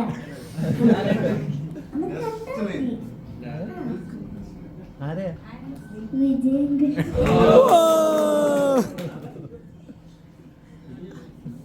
ഇവന്റെ അടുത്ത് പറഞ്ഞാൽ ചാക്കോച്ചൻ എന്തെങ്കിലും ടിപ്പ് പറഞ്ഞാണോ? പക്ഷെ പക്ഷെ അതെനിക്കറിയില്ല. ചേട്ടനാണ് അറിയാം. ചേട്ടൻ എന്താ പറയാനുള്ളത്? എനിക്ക് പറയാനുള്ളതെന്ന് പറഞ്ഞാൽ എല്ലാവരും സിനിമയിൽ കാണുക, സപ്പോർട്ട് ചെയ്യുന്നവരാണ്. പിന്നെ ഈ സെറ്റ് ഒരു എൻജോയ്മെന്റ് സെറ്റായിരുന്നു. എനിക്ക് ഏറ്റവും കൂടുതൽ ഇഷ്ടപ്പെട്ട ഒരു സെറ്റായിരുന്നു. പിന്നെ പ്രത്യേകിച്ച് ചാക്കോച്ചനെയും ലിജുചേച്ചിയും കിരൺദാസങ്ങളുടെയും പിന്നെ ഷൈങ്ങളുടെയും അവരായിരുന്നു എനിക്ക് ഏറ്റവും കൂടുതൽ എൻജോയ്മെന്റ് ഒക്കെ തന്ന ആൾക്കാർ. അപ്പോൾ എല്ലാവരും പടം പോയി കാണാൻ സപ്പോർട്ട് ചെയ്യും. Thank you. ഇതിലൊരു ചെറുതായിട്ടൊന്ന് കരഞ്ഞു. അപ്പോൾ എത്രത്തോളം കരയാതിരിക്കാൻ നോക്കി? കഥ കേട്ടപ്പോൾ ഇതിൽ കരച്ചിലൊന്നും ഇല്ലായിരുന്നു. പിന്നെ നമ്മൾ ഷൂട്ടിലേക്ക് പോയപ്പോൾ കുറെ മാറി എന്നെ കൊണ്ട് കരയിപ്പിച്ചതാണ്.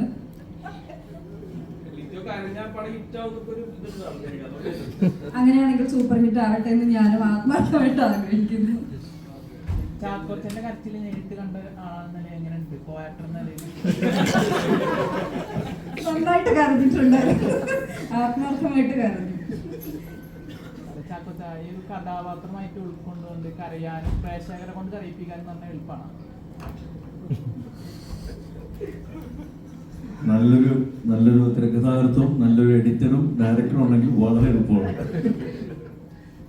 ഞാൻ പറഞ്ഞില്ല, ഇതിലെ കുറെ മൊമെന്റ്സ് അത് ഇത് ഫൈനലി അതെങ്ങനെ വരുന്നു, ഇത് എങ്ങനെയാണ് ഇത് കഥയിൽ ബ്ലെൻഡ് ചെയ്യുക. ചിലപ്പോൾ നമ്മൾ ചെയ്യുന്ന ഇമോഷൻസ് പലതും പല സമയങ്ങളിൽ പല ലൊക്കേഷനുകളിലായിരിക്കും ചിലപ്പോൾ ഉള്ളത്. പക്ഷെ അതൊക്കെ കണക്ട് ചെയ്ത് വളരെ നാച്ചുറലായിട്ട് ഒരേ ലെവലിൽ അല്ലെങ്കിൽ ആ ഒരു ഇമോഷൻ്റെ ഒരു ഹൈ ഇങ്ങനെ പതുക്കെ കയറ്റിക്കൊണ്ട് വരിക എന്ന് പറയുന്ന ഒരു മാജിക്കാണ്.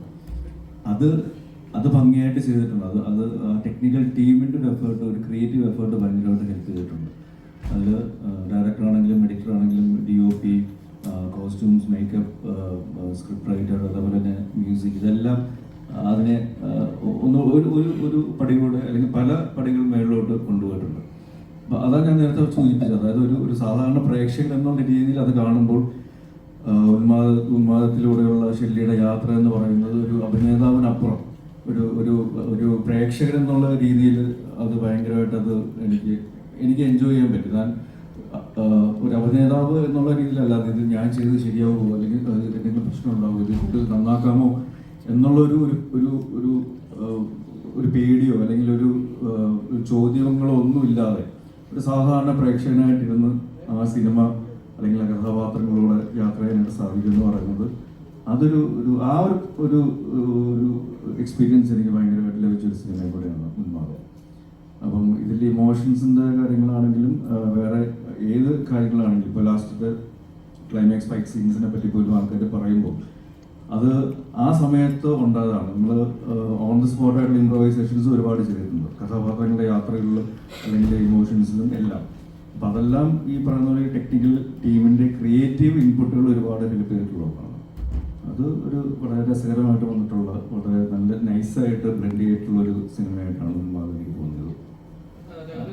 അവാർഡുകളുടെ വിശ്വാസമുണ്ടോ ചാക്കോച്ചൻ? ഇപ്പോൾ ചാക്കോച്ചൻ ഈ ഇതിൽ നല്ലോണം ചെയ്തിട്ടുണ്ട്.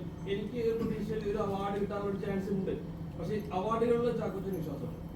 ഉറപ്പായിട്ടും നന്നായിട്ട് വിശ്വസിക്കുന്നു. അല്ല, ഇതിൽ ചെയ്തു വെച്ചിട്ട് എനിക്കൊരു അവാർഡ് കിട്ടാനുള്ള വകുപ്പുണ്ടോ? ഇതിൽ മാത്രമല്ല, എല്ലാ സിനിമകളും ചെയ്ത് കഴിയുമ്പോൾ അവാർഡിന് വകുപ്പുണ്ടെന്ന് ഞാൻ വിചാരിക്കുന്നു, വിശ്വസിക്കാറില്ല. പക്ഷെ ഞാൻ പറഞ്ഞു, ഇത് ഇപ്പം ശരിക്കും നമ്മുടെ മലയാള സിനിമ എന്ന് പറയുന്നത് ഭയങ്കര എന്താ പറയുക ടാലന്റുകളുടെ ഒരു കൂട്ടപ്പിടിച്ചിലാണ്. അപ്പം അത് ശരിക്കും എല്ലാവരെയും പുതിയ പുതിയ കാര്യങ്ങൾ ചെയ്യാനായിട്ട് അല്ലെങ്കിൽ അവരിലെ തന്നെയുള്ള അഭിനയത്തിൻ്റെ കാര്യങ്ങൾ വേറെ രീതികളിലൊക്കെ ട്രൈ ഔട്ട് ചെയ്യാനായിട്ട് എക്സ്പെരിമെൻ്റ് ചെയ്യാനായിട്ടുള്ളൊരു ഡ്രൈവ് എല്ലാവർക്കും കിട്ടുന്നുണ്ട്. ആ ഒരു പ്ലാറ്റ്ഫോം, ഈ ഒരു പ്ലാറ്റ്ഫോം എനിക്ക് തോന്നുന്നു മലയാള സിനിമയിലാണ് ഇപ്പോൾ ഏറ്റവും നല്ല രീതിയിൽ സംഭവിക്കുന്നത്. അപ്പോൾ ആ ഒരു ഗണത്തിൽ പെടാൻ സാധിച്ചത് ഒരു വലിയ ഭാഗ്യം തന്നെയാണ്. അവാർഡുകൾ എന്ന് പറയുന്നത് അതൊരു പ്രോത്സാഹനമാണ് ശരിക്കും. എല്ലാവരും ആഗ്രഹിക്കുന്നുണ്ട്. എനിക്ക് മറ്റേ സംസ്ഥാന അവാർഡ് വേണ്ട അല്ലെങ്കിൽ മറ്റുള്ള അവാർഡുകൾ വേണ്ട, ജനറൽ അവാർഡുകൾ മതി എന്ന് പറയുന്നതിനപ്പുറം ഒരു എന്താ പറയുക ഒരു ആക്ടിങ് വേറെ ഇല്ലെന്ന് തോന്നുന്നു.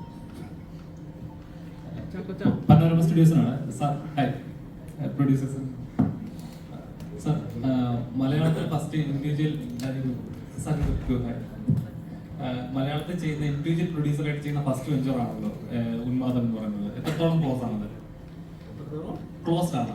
കാരണം ഫസ്റ്റ് ടൈം ഇൻഡിവിജ്വൽ പ്രൊഡ്യൂസ് ചെയ്യുന്ന ഇതിനു മുമ്പ് കോ പ്രൊഡ്യൂസ് ചെയ്ത പടങ്ങളൊന്നും ഫസ്റ്റ് ഇൻഡിവിജ്വൽ പ്രൊഡ്യൂസ് ചെയ്യുന്ന ഒരു ചിത്രമാണല്ലോ ഇത്. എത്രത്തോളം ക്ലോസ് ആണ്? ക്ലോസ് മീൻസ് ഫസ്റ്റ് സിനിമയാണ്.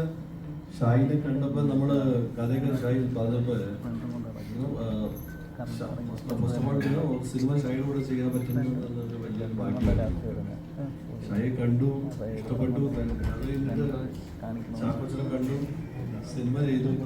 സിനിമ ഹിറ്റാണ്. നമുക്ക് വേണ്ടി ഇത് ഭയങ്കര ഒരു ഇമ്പോർട്ടൻറ്റ് സ്റ്റെപ്പുമായിരുന്നു എനിക്ക് വേണ്ടി.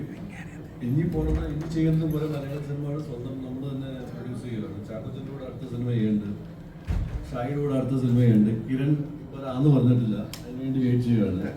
സോ സിനിമകൾ നമ്മൾ കുറച്ച് ചെയ്യുന്നുണ്ട് മലയാളത്തിൽ. ഇനി അടുത്ത ഏറ്റവും കൂടുതൽ പ്രേക്ഷകർ എക്സ്പെക്ട് ചെയ്യുന്ന ഒരു പടം ടിക്കറ്റൊക്കെയാണ്. എന്താണ് അതിന്റെ ഒരു പോസ്റ്റ് പ്രൊഡക്ഷൻ നടക്കുകയാണ്. അത് വലിയൊരു വെടിക്കെട്ടായിരിക്കും മലയാള സിനിമയിൽ ഒരു ഇതുണ്ട് ശരിക്കും ആയിരിക്കും. വരട്ടെ. ഒക്ടോബർ നവംബറിലാവും പറയാം, ഡേറ്റ് പറയാം. ചാക്കോച്ചന്റെ ഇതുപോലെ ഒരു മാസ് പടം ഞങ്ങൾക്ക് ഉടനെ പ്രതീക്ഷിക്കാമോ? ഒരു പക്ക ഒരു ഗാങ്സ്റ്റർ ലെവലിലുള്ള സാധനം.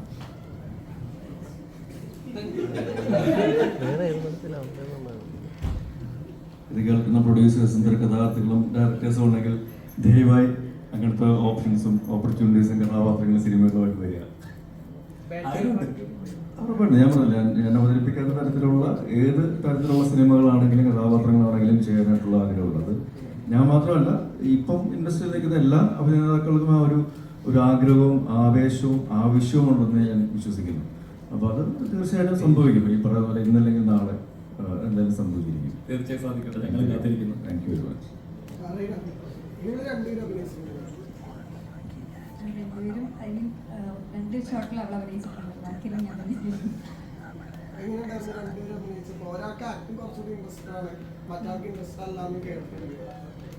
അവള് അവളുടെ ക്യാരക്ടർ പറയാൻ അപ്പൊ അവളുടെ ക്യാരക്ടർ വരുന്ന ആ സീനിലും ഞാൻ തന്നെയാണ് പറ്റിച്ചഭിനയിച്ചതല്ലേ. അതുകൊണ്ട് അങ്ങനെ അവളുടെ ഞങ്ങൾ ഒരുമിച്ച് അഭിനയിക്കുക അങ്ങനത്തെ എക്സ്പീരിയൻസ് ഒന്നുമില്ല. കാല് പിടിച്ചുകൊണ്ട് ഒന്ന് ചെയ്യണമെന്ന് പറഞ്ഞ് അങ്ങനെ ഒന്ന് ചെയ്തിട്ട് പോയത്.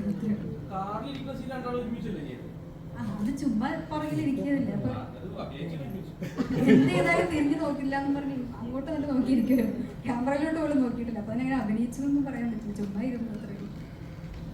ചുമ്മാ ഇരിക്കുമ്പോ തന്നെ അടിപൊളി അഭിനയമാണ്. ഞാൻ പറഞ്ഞേക്കാം. പുതിയ ജെൻസി പിള്ളേരായിട്ടാണല്ലോ കോമ്പറ്റീഷനൊക്കെ ആയിട്ട് വരിക. അപ്പൊ ശരിക്കും അവരുടെ എങ്ങനെയാ മാനേജ് ചെയ്യാൻ വേണ്ടിയിട്ട് പറഞ്ഞു കൊടുക്കണം.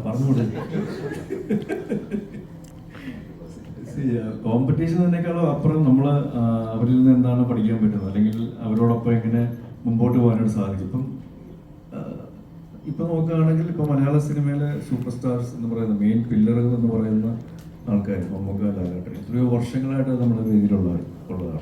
അതേപോലെ അതിന് ശേഷം വന്നവരാണെങ്കിലും ഇപ്പോൾ കൂടെയുള്ളവരാണെങ്കിലും എനിക്ക് ശേഷം വന്നവരാണെങ്കിലും എല്ലാവരും ഈ സിനിമ ഇൻഡസ്ട്രിയിലുണ്ട്, നിലനിൽക്കുന്നുണ്ട്. അപ്പോൾ എല്ലാവർക്കും ഒരു സ്പേസ് ഉണ്ട്. അവർ നമ്മൾ ചെയ്യുന്ന കാര്യങ്ങൾ ഏറ്റവും ആത്മാർത്ഥതയോടുകൂടി ഫുൾ ഓണായിട്ട് വളരെ പാഷനേറ്റ് ആയിട്ട് നല്ല അധ്വാനം ചെയ്തിട്ട് ചെയ്യുകയാണെങ്കിൽ തീർച്ചയായിട്ടും എല്ലാവർക്കും ഒരു സ്പേസ് എല്ലായിടത്തും ഉണ്ട് എന്ന് ഞാൻ വിശ്വസിക്കുന്നത്. സിനിമയിലേക്ക് വരുന്നവർ സിനിമ അഭിനയം മാത്രം ആഗ്രഹിച്ച് വരുന്നവരല്ല ഉള്ളത്. ഇപ്പം എനിക്ക് തോന്നുന്നു നമ്മുടെ തന്നെ ആക്ടേഴ്സിൽ ഒരു വലിയൊരു വിഭാഗം വേറെ കുറേ കരിക്കുലം അല്ലെങ്കിൽ എഞ്ചിനീയറിംഗ് അല്ലെങ്കിൽ അങ്ങനത്തെ പല പല അക്കാഡമിക്സ് ഒക്കെ പൂർത്തിയാക്കിയിട്ട് അത് കഴിഞ്ഞിട്ട് പാഷൻ്റെ പുറത്ത് സിനിമയിലേക്ക് വന്ന ഒരുപാട് ആൾക്കാരുണ്ട്. അവരെല്ലാവരും വിജയിക്കുന്നുമുണ്ട്, ചിലർ സ്ട്രഗിൾ ചെയ്യുന്നുണ്ട്. പക്ഷെ അൾട്ടിമേറ്റ്ലി ഈ പാഷൻ്റെ പുറകെ പോകുന്നത് ഒരു പരിധിവരെ നമുക്ക് ആ പേഷ്യൻസും ആ ഒരു ഫയറും ഉണ്ടെങ്കിൽ തീർച്ചയായിട്ടും ഇറ്റ് വിൽ പേ ഡിവിഡൻസ്.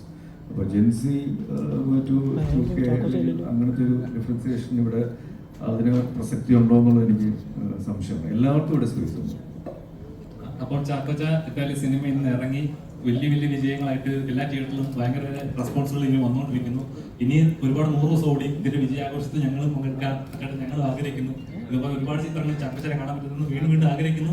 അപ്പോൾ എന്താണ് ഇനി കാണാനുള്ള പ്രേക്ഷകരോട് പറയാനുള്ളത്? തീർച്ചയായിട്ടും ഈ ഒരു സ്നേഹവും ഒരു സപ്പോർട്ടും തന്നതിനായിരുന്നു ഞങ്ങൾ സന്തോഷവും അറിയിക്കുകയാണ്. അതേപോലെ തന്നെ ഈ നല്ല സിനിമകൾ അല്ലെങ്കിൽ ഏത് തരത്തിലുള്ള സിനിമകളാണെങ്കിലും അത് ഇരികയും നീട്ടി സ്വീകരിക്കുന്ന പ്രേക്ഷകരോടാണ് ഞങ്ങളുടെ ഏറ്റവും ആഴ്ച കമ്മിറ്റ്മെൻറ്റ്. അവർ ഏതൊക്കെ രീതിയിൽ എൻ്റർടൈൻ ചെയ്യാൻ സാധിക്കും എന്നുള്ള ഓപ്ഷൻസ് എല്ലാ രീതിയിലും നമ്മൾ ട്രൈ ഔട്ട് ചെയ്യുന്നുണ്ട്. അത് എക്സ്പീരിയൻസ് ഉള്ളവരെന്നോ ഇല്ലാത്തവരെന്നോ ഒരു വ്യത്യാസമില്ലാതെ, അല്ലെങ്കിൽ സിനിമയിൽ പടക്കം ചെന്നവരെന്നോ തടക്കം ചെന്നവരെന്നോ പുതിയ ആൾക്കാരെന്നോ അല്ലെങ്കിൽ വരാൻ അങ്ങനെ ഒരു വ്യത്യാസമില്ലാതെ എല്ലാ തരത്തിലുള്ള രീതിയിലും ആൾക്കാരെ എൻകറേജ് ചെയ്യുന്ന ശ്രമങ്ങൾ നടക്കുന്നുണ്ട്. അതിൻ്റെ ഒരു യാത്രയിൽ ഞങ്ങളെ കൂടെ ചേർത്ത് നിർത്തിയതിൽ ഒരുപാട് സന്തോഷം. പുതിയ സിനിമകളും പുതിയ കഥാപാത്രങ്ങളും പുതിയ രീതികളുമായിട്ട് വീണ്ടും മലയാള സിനിമ ശോഭിച്ചു നിൽക്കുന്നുണ്ട്.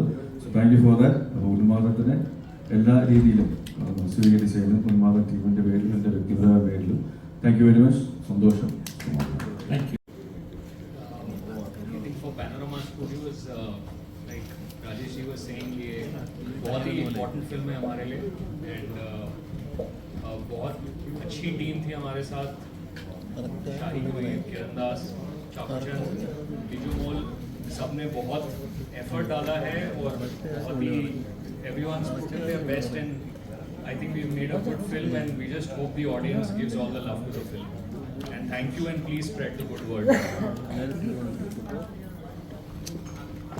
ഹായ്, നമസ്കാരം. ചാക്കോച്ച, എൻ്റെ സെക്കൻഡ് മൂവി ടേക്ക് ഓഫ്, അതിലാണ് ഇത് നമ്മൾ കണ്ടത്.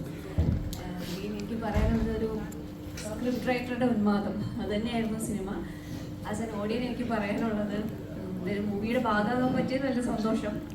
ആ ഉന്മാദം നമുക്ക് അത്ര ഡെല്യൂഷൻ സ്ക്രീനിൽ എനിക്ക് ചാക്കോച്ചനെ കാണാൻ പറ്റുമ്പോൾ അത് വലിയൊരു ആങ്സൈറ്റിയും എക്സൈറ്റ്മെൻറ്റും എല്ലാം ഉണ്ടായിരുന്നു. അത്രയും ഉന്മാദം നമുക്ക് പ്രേക്ഷകരിലേക്ക് എത്തിക്കാൻ ഒരു ക്യാരക്ടറിൽ ഇത്രയും ഇൻപുട്ടെടുത്ത് ഇൻറ്റൻസായിട്ട് ചാക്കോച്ചൻ ചെയ്തു. അതെനിക്ക് ഇത്രയും വർഷങ്ങൾക്കപ്പുറം കണ്ടപ്പോൾ ഭയങ്കര ഒരു സന്തോഷം. ആൻഡ് ഓഫ് കോഴ്സ് ഡയറക്ടർ, കേരളത്തിലെ സ്റ്റൈലായിട്ടുള്ളൊരു എഡിറ്ററുടെ ഫസ്റ്റ് മൂവി. അപ്പോൾ അതും വലിയൊരു പ്രതീക്ഷയാണ്. എല്ലാവരും തിയേറ്ററിൽ പോയിട്ട് സിനിമ കാണുക. Thank you so much.